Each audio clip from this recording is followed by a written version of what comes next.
Hot 91, the soul of VA. I'm Alana Mercedes, and you already know what time it is. It's 12 p.m. on a Wednesday, so it's time for Club Creative Hour. And today, what can I say? I'm very excited about the guests that we have in the building. We're shining a light on a group that's bending sound and emotion in ways you just can't simply put into a box. So from right here in the 7-5, Nothing Nowhere Now Here is taking experimental rock and hip hop to the next level, building music that's raw, fearless, and really quite layered. So their debut album, Enter Paradise, just dropped, and it's proof of the depth that they bring, with melodies hitting as hard as the lyrics and are composed of words that stay with you long after the song ends. Now, a collective of creatives pushing sound forward, Nothing Nowhere Now Here is turning vulnerability into power and, of course, putting Norfolk on the map in the process. So joining me today are James, Alan, and One Pump of Nothing Nowhere Now Here. Very excited to have you, gentlemen. Thank you. Thank you for having us. Thank you. Of course. Now, this is really exciting for me because I'm actually a fan. Like, this isn't just a, people are coming in, gonna talk to them. Like, I'm genuinely a fan of the music, and I have been since I saw you guys perform for the first time. I was with you, Pump, and well, obviously at first, but I think it was at Smart Mouth in 2024. I wasn't at that performance, but... Oh, no, you weren't. Who was there in your place? There was somebody playing for you. John DeGiorgio. Shout out, John. Wow. Shout out his band, Mean Jesus. Well, we went to go, support as Pump was in his absence. I'll say that. But nonetheless, I absolutely loved you guys from that moment. And you've been doing great ever since then. Now, you performed a song there, Bestie. I didn't realize that was everybody's favorite song, but I guess it is. That was the first one. I was like, wow, I'm gagged. Now, again, Nothing Nowhere Now Here. Very cool band name. Always been not confused by it, but perplexed. It's a very evocative name. So where did it come from? We were kind of just trying to figure out a cool band name at the time. Okay. And I was running through a couple ideas. And I really liked the phrase "nothing nowhere," and we were literally just at band practice, and we're just throwing out names, spitballing. I was like, "What about Nothing Nowhere?" And we are like, "Yeah, that's cool." And then James was really just playing bass, and he's like, "What about Nothing Nowhere Now Here?" And we're like, "That's it." That kind of ate. Yeah. Okay. Yeah. All about being in the present moment. Well, do you think it's a good reflection of kind of what you guys stand for? Even though it was a name, kind of like a spitball kind of name, does it encompass who you are as a band? Yeah, 100%. Yeah, I think that's why it stuck so, you know what I'm saying, so easily, like when it came about. Like it was literally like, it was like playing, it's like how we play music, you know what I'm saying, and how it just easily, like we'll jam and it'll just come about. Like it was kind of literally like that. Like he said he was playing and he's just like, how about Nothing Nowhere Now Here? And then it's just like, bing. Yeah. It works. Yeah. This It's all goes. kind of like tribal. It just like stands for itself. Like we all know each other from different parts in life and have come together to create this complex music group. So it's kind of literally just like we're nothing, nowhere, and now we're here. So it literally just plays into itself. It works. And I think you described it really well with complex music group. You guys do have a similar background as far as music, but the type of music and the instruments, I think it does make it complex. So I know obviously Pump, you and James have also had your own like solo careers also with music. And yes, Alan, of course. Number one, well, we'll get into the lyrics because I'm like, this is a lyricist right here. But with your own individual sounds, how have you come together in order to create this quote unquote experimental sound that you guys have? Because it's crazy. It like takes me to another place. To be honest, I grew up down in Atlanta. There's a lot of like hardcore down there when I was growing up. Hardcore, rock and roll, a lot of Southern influence. I really like that spacious sound. With just that driving rhythm. So kind of bringing a lot of that to the table. A lot of these songs were songs that Alan had released previously. We just kind of rearranged them to kind of fit a different sound as well. So, yeah. And I grew up in the church playing the drums. Yes. Right. Yeah, already know. So it was kind of, I bring that soul that I've been playing the drums all my life and never been taught. So it's like I bring a different type of sense or, style to it because it's like you can't really classify it as anything. You know what I'm saying? It's actual like it's honestly just pure talent. You know what I'm saying? Essentially. And no, because he's it's like, right though. I can't even take that as bragging. because I Like, have no technique. Essentially, you know what I'm saying? I Yeah. have no technical techniques. At least that is. You know what I'm saying? But so yeah, just bringing that to the table, and then James is a wonderful composer. I don't know if he knows this or not truly, but he is a wonderful composer, and it's like just bringing all those different sounds and making it blend to where it fits his narrative, you know what I'm saying, as well. Yeah. So I grew up from like a Motown background. My parents are both from Philly, just different parts of Philly. And so like I used to always ask my mom, like, because I grew up like the only black kid in my group of friends. So I was always like at my friend's house, like hearing rock and like just stuff that wasn't being played at home. And I was like, Mom, like, she's like, we grew up listening to Motown. The most was like David Bowie when I was in college. And then I kind of just took a deep dive into it. I think I was like 13 at my friend Marissa's house, and I was going through her dad's music collection. He just burned me a CD of Jimi Hendrix because I never knew who it was. And then it kind of God started bless from him. there. My brother was in a bunch of bands growing up. And like Pump said, James is a crazy, amazing composer because it really starts with me having an idea, and then I kind of go to James with it, and then I'll be like, yeah, something like this, and he's like this, and I'm like, yeah. like, how did you do that perfectly? We'll be at practice, and he's like, all right, you do this, you do this, you do that, this goes here, boom, boom, boom, Wow. boom, boom. literally, And then yeah. it just all mashes together. I didn't know you were the mastermind behind putting it together, like piecing the music together. It's a fun puzzle, and I think everybody, when they play, they just sound so themselves. Yeah. Like specifically themselves. So it's cool to like play with those different ingredients and see like what levels we need to bring to each narrative, you know. Yeah. Cooking up. I was going to say, and that's what it seems like. Now, I know you guys have two additional members, Dan and 95 Leo, Yeah. who also add to the sound. Shout out Dan. Yes, Shout out Leo. For sure, for sure. Big When I shout saw out. you guys perform the debut of Enter Paradise at the Annex, I can't really describe, because, you know, you have the acts that went before you guys, and they were great too, but I'm like, I'm waiting for the big drop. And when you guys got on stage and started playing, I don't know, the energy shifted in the room. You know, I think that album is just, it's so deep and heartfelt, and also it feels like I'm reading a diary almost. Yeah. Thank you. Yeah, and that's what I want to get into, Alan, because I feel like when you guys are performing, it takes you to a really vulnerable place, based off of what I was seeing. So could you kind of describe what went into writing the music for that album? Because again, it was just so vulnerable. Oh man. Honestly, a lot of the album, a lot of the songs I wrote were kind of like drunken journal entries before I got sober, and it kind of plays into like, once again, the band name Nothing Nowhere Now Here. Like I was talking about it to my friend last night, actually, at the gym. I feel like I was supposed to get sober my whole entire life, and I don't even think I would have. Shout out to James, he helped me a lot through that, and I don't think I would have even like started to take the band as any type of serious if I never got sober. So I think that had a huge play into it, and it's just like, I don't know, I think as long as I can remember, I've always been like a super emotional kid, but maybe not so like outspoken about it. And getting into music as like an early teenager, it was kind of like, okay, I'm writing in my journal all the time. This is a way for me to just put it out and it like make me feel less crazy. So honestly, like every song is just like, almost every song is like a drunken triad of just Wow. me like being like, hey, like this is what I feel like in my bedroom right now, and if I don't say this out loud and it sounds cool, so I might as well just put it on the internet. Yeah. So, And it's like when I'm listening to it, there's a lot of themes of like, I don't want to call it mania because I feel like that might have a negative connotation, but it No, does for feel real. like I'm inside of a mind of a person that might be, it's like you're battling, it's like a push and pull kind of thing, strengths, weaknesses, loss. There's just so many themes of like, I don't know, things that a lot of people might go through and not know how to vocalize. So I guess putting it into the music is a part of helping you, you know, get those thoughts out. But it's a lot going on in the album where I feel like I'm inside of somebody's mind, but it's kind of like scrambled.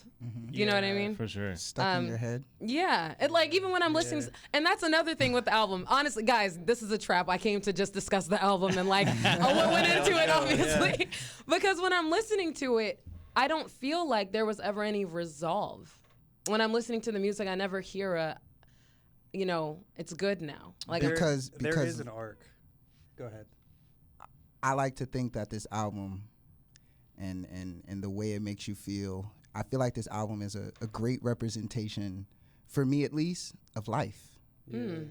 And as you said, if there is no resolve, it's because life doesn't stop. It truly doesn't. You know, you truly have to continue to trek on, and regardless of all of these things that I feel and these emotions that I have, and you know what I'm saying, I still have to clock in. I gotta make sure that bill's paid. And so, is there any resolve, or is there peace within the chaos? That's like the best description, because it's like, you know, like from what James was about to say, and I'll let him dive deeper into it, is like when it starts with King God Legend and then ends with Stuck in My Head, it's pretty much like how I used to be when I would get drunk. And then, like, the day after, it's like, okay, I like what Pump just said, like, I still got to go to work. Like, I still have to go take care of my family. Like, I still got to take care of myself. I still got to show up. Like, so there kind of is no resolve, but the fact that there's no resolve is, like, The resolve. the resolve. Like, Interesting. what I say at the end of Stuck in My Head, like, I'm just so stuck in my head, but I'll promise I'll be fine. Like, it's you just got to do what you got to do. That's true. That's true. We definitely have to get more into that because that kind of goes into my questions about Poem. So we'll get into that. Ladies and gentlemen, stay tuned. We have Nothing Nowhere Now here in the building for Club Creative on Hot 91, the soul of VA. Hot 91, the soul of VA. I'm Alana Mercedes, and for Club Creative Hour today, we are joined by 3 out of 5 members of Nothing Nowhere Now here. I'm trying to figure out what's so funny. I'm Alana Mercedes. They were laughing about my cadence off air, but Love it. that's how I talk. She does an amazing job, everybody. Thank Very you. professional. Well, I really appreciate that. goat. I love what I do. What can I say? And I'm really happy to be talking with you guys today. Like I said, I'm a big fan. I really That am. Now, we were talking a little bit about Poem because that is the song that, especially when I'm like hearing it is one thing when I'm streaming it, but live, it feels like, I don't know. I don't really know how to describe that. I almost want to say Tornado. churchy. Yeah, like it just feels like, I don't know, it takes you to an odd for real. Type. That's when it starts. Loki, like, yeah. So of the course I have to benediction. ask, like, it's just very, very deeply personal and emotional. So Alan, when did you actually write that? Like, where were you mentally?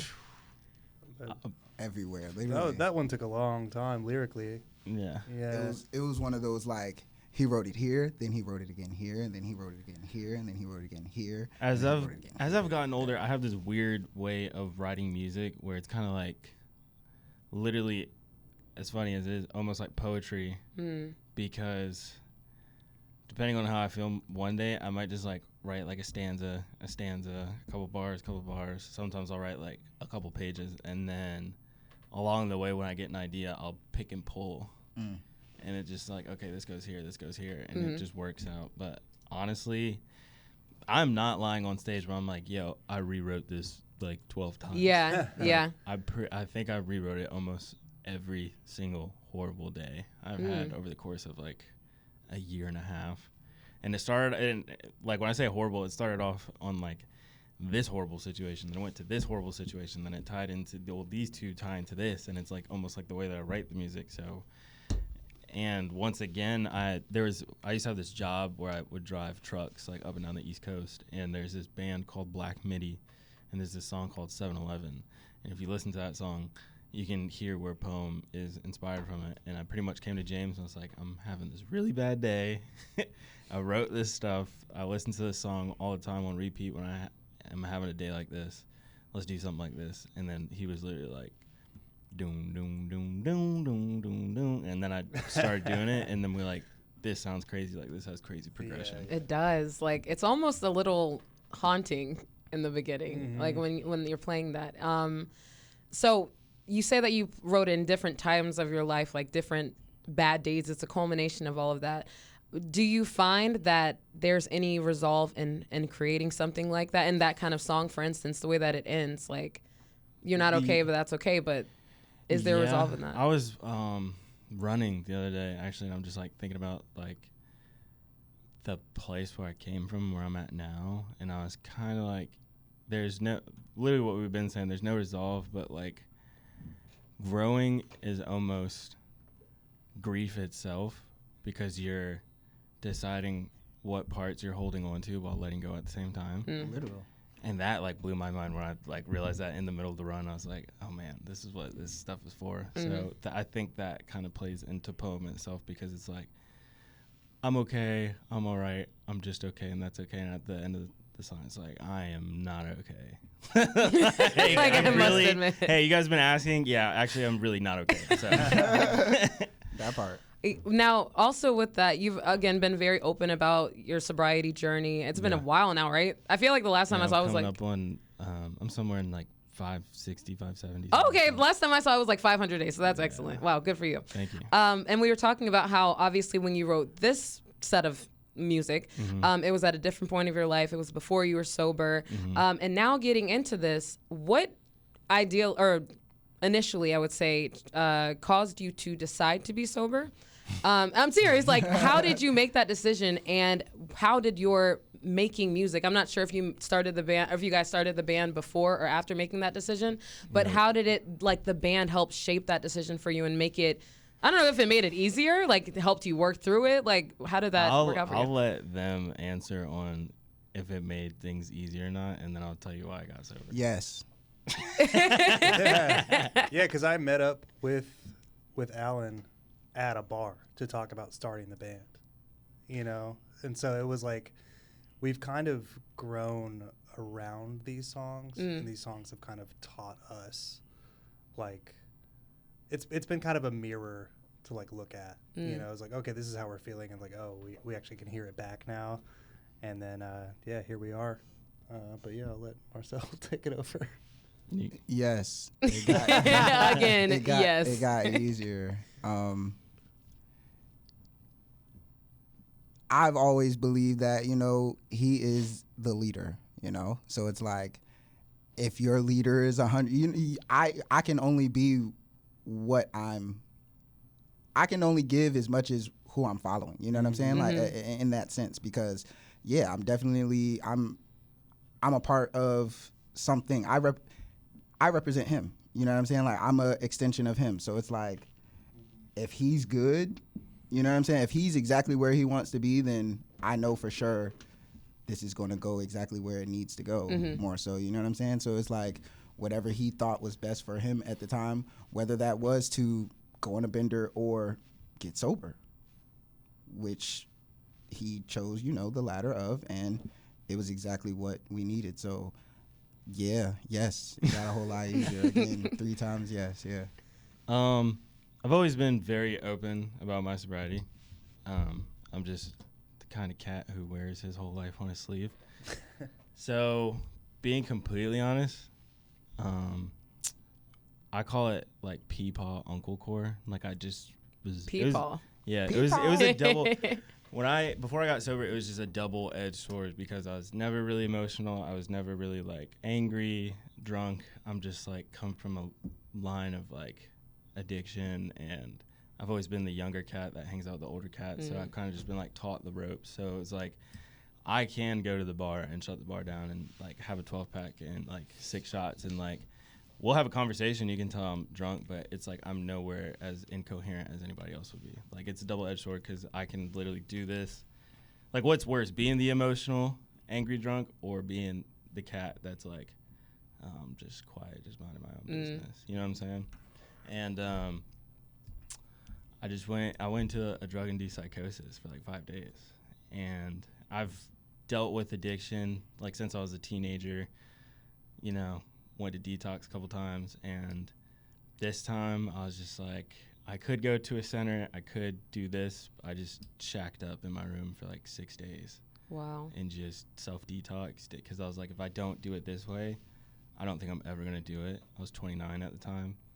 I literally lost a year of time. I thought I was like going to turn 28. My mom's like, no, you're turning 29 soon. And I was like, and then I went to psychosis after that, and I was like, I think it's time to hang up my jerseys in the rafters. So I did that and did it by myself. Proud to say that, and came out on top. And like I said earlier, I think I was meant to get sober my whole entire life. I think I was supposed to go through trials and tribulations to be where I'm at right now. Yeah, I think that shows up in other areas of your life, like how even going through all of those kinds of difficulties, like I think it does affect every other part of your life, if I'm not mistaken. And being able to come 100%. through the other side of that will also positively affect every other sector of your life and the people around you.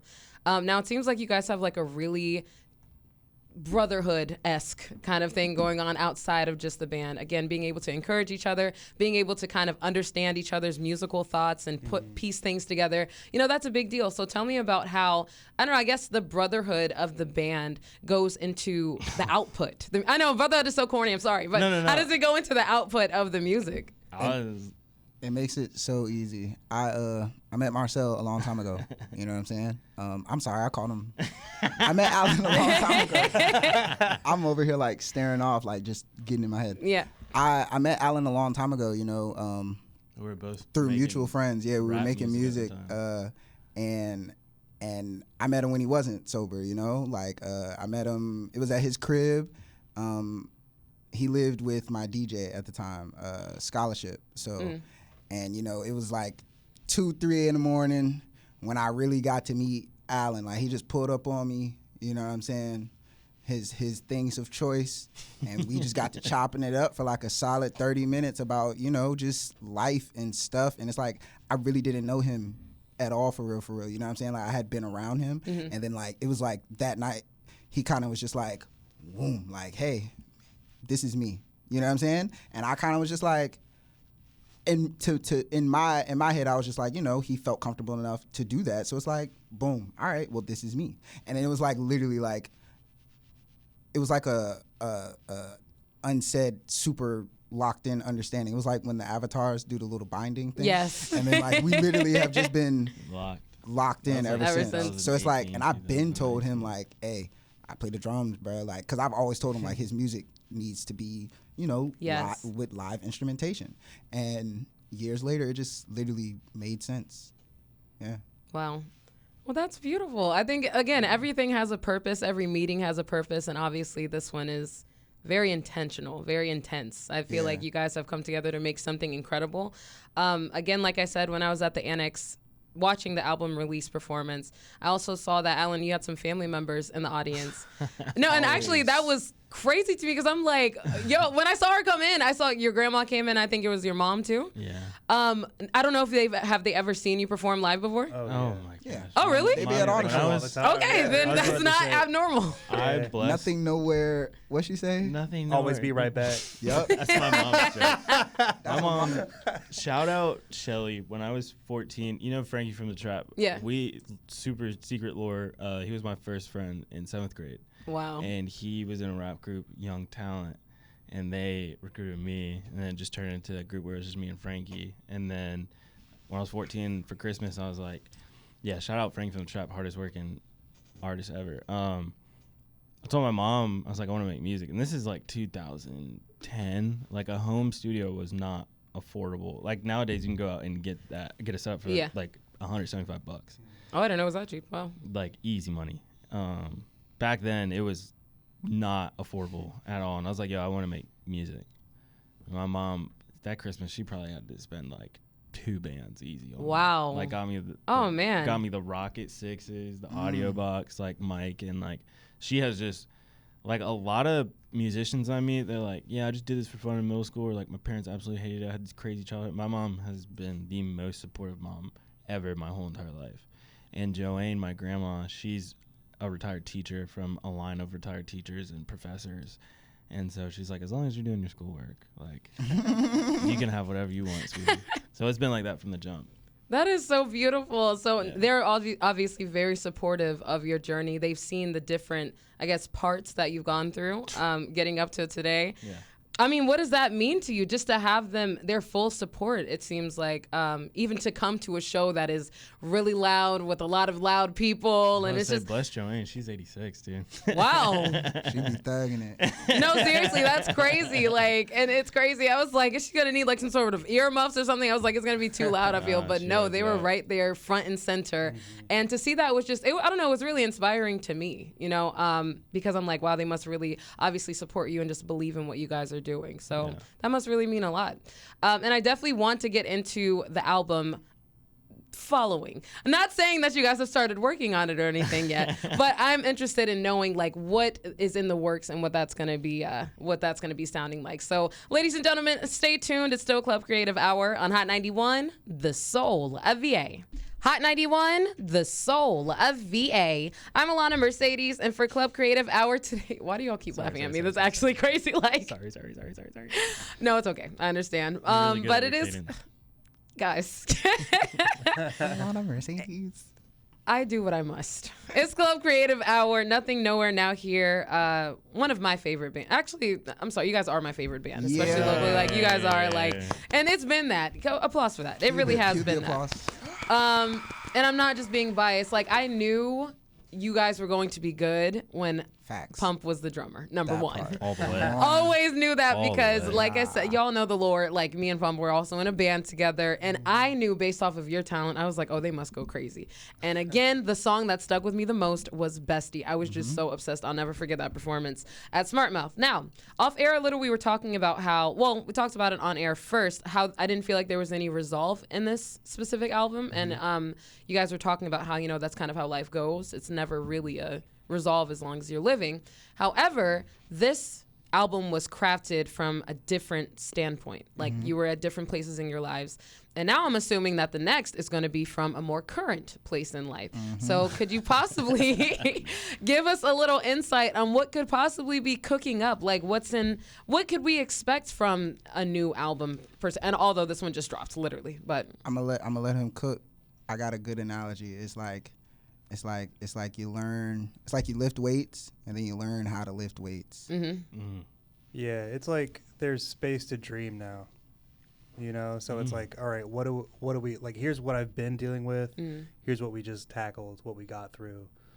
The arc of this last album, it kind of feels like a conflict with another person. Like you come out, you think like you're right, and then you kind of get to the third song and you're like, all right, here's where I might be wrong. And then you're like, why are you still here? And then, oh, I like, this is what love is. And then you kind of come back down from that peak at the very end. And you're like, I still got work to do. But this next album kind of feels like, okay, here, what is the work we want to do? Where do we want to go? And how do we want to, like, it's a more controlled, like, we get to interact with life instead of like life beating on us. Wow. So I'd say my analogy is like not like a senior project because we're just getting started, but like when you take an AP class and they're like, okay, you think you're so smart, you have free range on your next project. It's like, oh, okay. It's because I don't know. I definitely want to get back to my roots a little bit. I definitely want to tone in a little bit more rap on the next one, but just like James, because of my brother being in so many bands when I was younger and playing drums, I love hardcore. Obviously, I love screaming. Yes. A lot of that. I just really want to tone into like what we love doing, and that's just making good music and just having fun with it. And being a little braggadocious about it. That part. I was gonna say, Pump, I know you love that. It's finna get shot. That's all I gotta say. Hey, like he said he doesn't want to call it a senior project. It made me think. I feel like this project gonna give for all my Dragon Ball Z heads out there. It's gonna give kid Trunks. Yeah. You know what I'm saying? That's one Teenage anime I Trunks. never watched. It's gonna give teenage Trunks for sure. All right. Well, I'm excited to see what could possibly come out of that, especially with it being like you guys can have fun with this. So I'm not sure if we can still expect any, heaviness, any. of course. For sure. I was gonna say, are we still gonna get like the? Never don't not expect that. Earth is still Earth. you know. Okay, well, that sounds exciting. And you guys have also obviously performed at big venues, the Annex, like I said, for this album release. Shout out Josh Copeland. For sure. You guys also have performed at the Norva, again, the Jackalope Fest. I mean, you've been up and down the East Coast, or around this Virginia coast. But nonetheless, like, where are we expecting to perform next? Do you guys have any dream performance venues, even out here, that you would want to do? I have a dream performance venue, personal. I would love to perform at Red Rocks, regardless if it's Colorado or Vegas. I would love to perform at Red Rocks in general. I love the setup and the sound system and everything like that. That's just me throwing that out there. We checked off one of my boxes. One of my boxes was the Norva. I played the Norva with us, so it's like, yeah. I want to do a sold out at the Norva just because. Just for giggles. 13-year-old Alan. Yeah, but facts. I will say, when I was like, I think I was in ninth grade, my mom surprised me with some concert tickets. But she's like, it's a surprise. Like, open it up, see what it is. And I opened it up, but it was like the back of the ticket. I was like, we're going to a cancer benefit. Oh my gosh. She's like, oh my God, turn the ticket around. And it was when Jeezy was on tour. No, he wasn't on tour. It was the Blueprint 3 and Jeezy was opening. And my mom took me to the Scope. And it was sold out. And like, that was like before I wanted to make music. And like, the pure energy when Jeezy came out and Trap or Die, I was like, yeah, this is it. Like, Yeah, I the definitely Scope want to would be do crazy. a crazy sold out one time, just a crazy sold out venue. That would be insane. Yeah. All right, I can see that, the Scope. I didn't even think about Scope. Yeah, the Scope would about be you? crazy. Amphitheater would be crazy too. OT. The child in me really wants to play the Tabernacle in Atlanta. That's where I grew up going to see Hey. shows. Shout out Switchfoot back in the day. Yeah, I don't know, just all over the Southeast, all over the country, really. Yeah. Who I'm knows? trying to go Across the Europe. pond. Yeah. would love Y'all to hang go to out with me Europe. mates. Well, I think that's beyond possible, especially with the quality of music that you guys make. Someone was asking me before, like, who's coming in? Who is this band? And they're like, are they underground? And I'm like, I don't know can I call you underground? It's just, I like the term that you guys use with experimental rock and hip hop, because that's what it gives to me. And for anybody who has not listened to the album, I would definitely say it is one of the most heartfelt, I don't know, just makes you look inward. Even if you can't necessarily relate to the exact lyrics, something about it just makes me reflect on like situations that I've been through. So I would definitely say, give it a listen. It's incredible. Enter Paradise by Nothing Nowhere Now Here. It just dropped on August the 15th, 16th. And it's excellent. What can I say? Again, you guys did a fantastic job at the Annex. you. Really looking forward to seeing what we have coming up. And how can we keep in contact with you guys / listen to the album? What can we do? NNNH.band is our website. Very simple, straight to the point. We're streaming on all digital streaming services. You can buy the album for $7.77 at NNNH Bandcamp. We have the website and NNN Official on Instagram.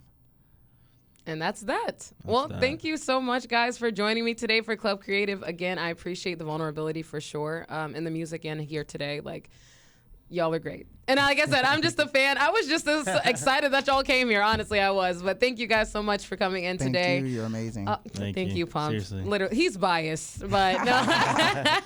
But thank you, guys. Ladies and gentlemen, make sure you stay tuned. Have your mental health moment with Mercedes coming up on Hot 91, the soul of VA.